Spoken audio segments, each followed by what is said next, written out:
Good morning students. जैसा कि मैंने मैसेज आपको दिया हुआ है कि अब हम tools and techniques of recombinant DNA technology की स्टडी करेंगे, जो कि इस चैप्टर का अगला पोर्शन है। इस पोर्शन में हम ये देखते हैं कि टूल्स एंड टेक्निक्स को हम दो पार्ट्स में डिवाइड करते हैं। पहला पार्ट्स तो होता है कि enzymes used in recombinant DNA technology, और दूसरा होता है vectors used in recombinant DNA technology. तो हमने जैसा बताया कि जो एंजाइम्स होते हैं यहाँ पे वो बहुत तरह के एंजाइम, लगभग 5-6 टाइप्स के एंजाइम यूज होते हैं, लेकिन उन एंजाइम्स का सबसे मेजर क्लास जो होता है वो न्यूक्लिएज एंजाइम होता है।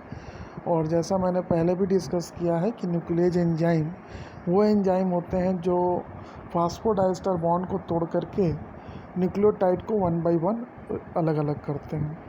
अब ये न्यूक्लिएज एंजाइम की दो क्लासेस होते हैं, दो टाइप्स होते हैं, एक एक्सोन्यूक्लिएज और एक इंडोन्यूक्लिएज। एक्सोन्यूक्लिएज वो होता है जो एक्सटर्नल फास्फोडाइस्टर बॉन्ड को तोड़ करके 1 बाय 1 न्यूक्लियोटाइड को अलग अलग करता है, और इसका सबसे अच्छा एग्जाम्पल है बाल31, जो कि अल्ट्रोमोनास एस्पीजियाना से निकाला जाता है। दूसरा जो इंडोन्यूक्लिएज है वो इंटरनल फास्फोडाइस्टर बॉन्ड को तोड़ेगा और न्यूक्लियोटाइड को 1 बाय 1 रिलीज करेगा।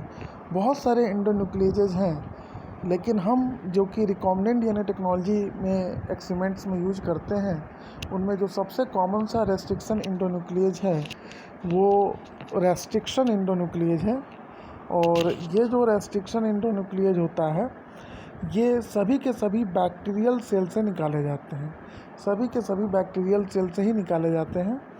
और आज तक लगभग 5000 के करीब रेस्ट्रिक्शन इंडोन्यूक्लिएजेज को हम लोग डिस्कवर कर चुके हैं, और उन सभी का सोर्स बैक्टीरिया रहा है। तो यहाँ एक क्वेश्चन उठता है कि इसका नाम रेस्ट्रिक्शन इंडोन्यूक्लिएज क्यों है। तो हम ये कह सकते हैं कि ये वो इंडोन्यूक्लिएज होता है जो एक स्पेसिफिक फेनामेनॉन को प्रोड्यूस करता है, एक जिसको कि हम रेस्ट्रिक्शन फेनामेनॉन कहते हैं और दूसरा जिसको कि हम मॉडिफिकेशन फेनामेनॉन कहते हैं। तो निश्चित तौर पे ये एक इंडोन्यूक्लिएज है जो इंटरनल फास्फोडाइस्टर बॉन्ड को तोड़ करके न्यूक्लियोटाइड को 1 बाय 1 रिलीज करेगा, लेकिन इसका नाम रेस्ट्रिक्शन इंडोन्यूक्लिएज इसलिए है क्योंकि ये रेस्ट्रिक्शन मॉडिफिकेशन फेनामेनॉन को प्रोड्यूस करता है।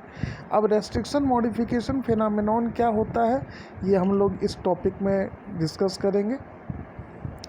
तो पहली बात कि रेस्ट्रिक्शन एंजाइम्स क्या हैं। रेस्ट्रिक्शन एंजाइम्स वो एंजाइम्स हैं जो कि फॉरेन डीएनए को कट करते हैं, वायरल डीएनए को कट करते हैं, और इस फेनामेनॉन को हम रेस्ट्रिक्शन फेनामेनॉन कहते हैं। जैसा कि आप एलेवन में पढ़े होंगे, जब भी कोई बैक्टीरियोफाज वायरस किसी बैक्टीरिया पे अटैक करता है तो अपना वायरल डीएनए वो होस्ट सेल के अंदर छोड़ देता है।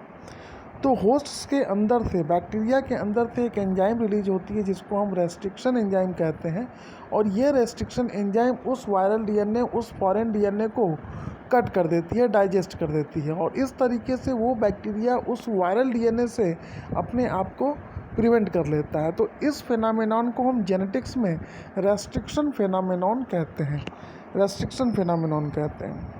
ठीक है।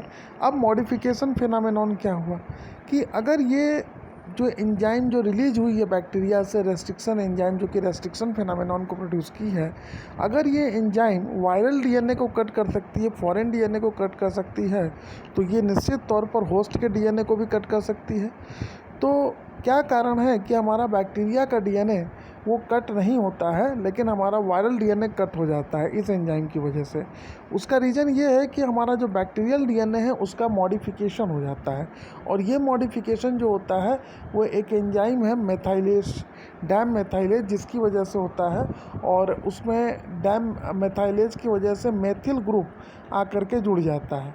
तो जब ये मेथिल ग्रुप जो आकर के जुड़ जाता है एडेनिन और साइटोसिन पे, तो जो हमारा बैक्टीरिया का डीएनए है वो मॉडिफाई हो जाता है, और बैक्टीरिया के डीएनए से मॉडिफिकेशन होने की वजह से जो वायरल का डीएनए है वो उसको, जो एंजाइम है वो वायरल डीएनए को तो कट कर सकता है, लेकिन बैक्टीरिया के डीएनए को कट नहीं कर पाता, क्योंकि होस्ट का डीएनए या बैक्टीरिया का डीएनए जो होता है वो मॉडिफाई हो जाता है due to addition of methyl group, and the addition of the methyl group is due to the presence of the dam methylase. This dam methylase at the methyl group at the adenine position और cytosine position of the host DNA, by which the host DNA are modified, and this phenomenon is called as modification phenomenon in genetics.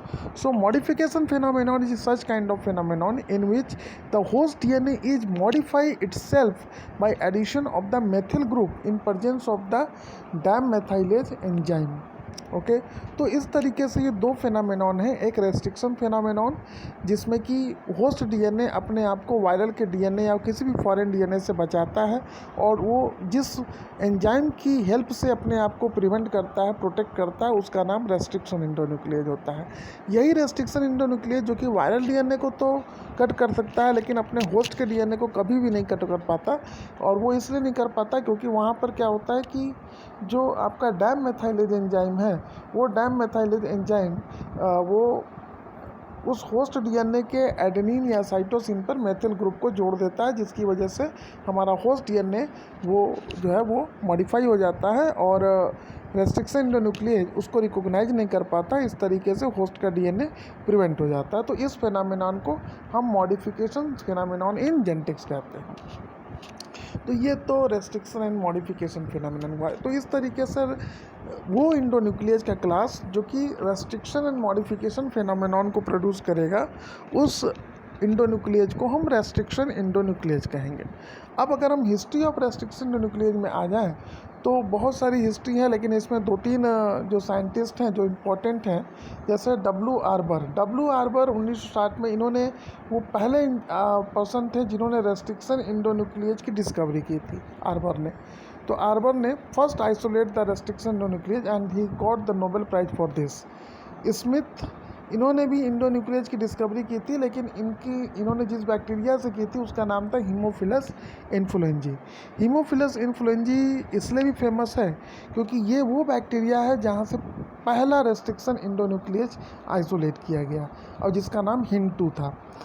उसके बाद आपका Smith and Nathan था जिन्होंने nomenclature किया था कि restriction इंडोन्यूक्लियेज को हम नामकरण कैसे करेंगे, कैसे इसको हम IUPAC की ही सिस्टम होती है इसमें भी नामनक्लेचर की, तो इसको हम नॉमेनक्लेचर कैसे करेंगे. तो इस तरीके से finally arbor, Smith and Nathan को नोबेल प्राइज़ दिया गया है फिजियोलॉजी एंड मेडिसिन का हिस्ट्री ऑफ रेस्ट्रिक्शन इंडोन्यूक्लियेज के लिए. तो इंडोन्यूक्लियेज की डिस्कवरी के लिए, रेस्ट्रिक्शन इंडोन्यूक्लियेज की डिस्कवरी के लिए आर्बर, स्मिथ एंड नाथन दोनों को जो है वो नोबेल प्राइज़ दिया गया है इसके लिए. अब इसके बाद अगले क्लास में मैं आपको बताऊंगा कि किस तरीके से रेस्ट्रिक्शन इंडोन्यूक्लियेज के कितने टाइप्स होते हैं और कौन सा टाइप्स जो है वो सबसे ज़्यादा यूज होता है और किस नॉमेनक्लेचर पे ये काम करता है. Thank you.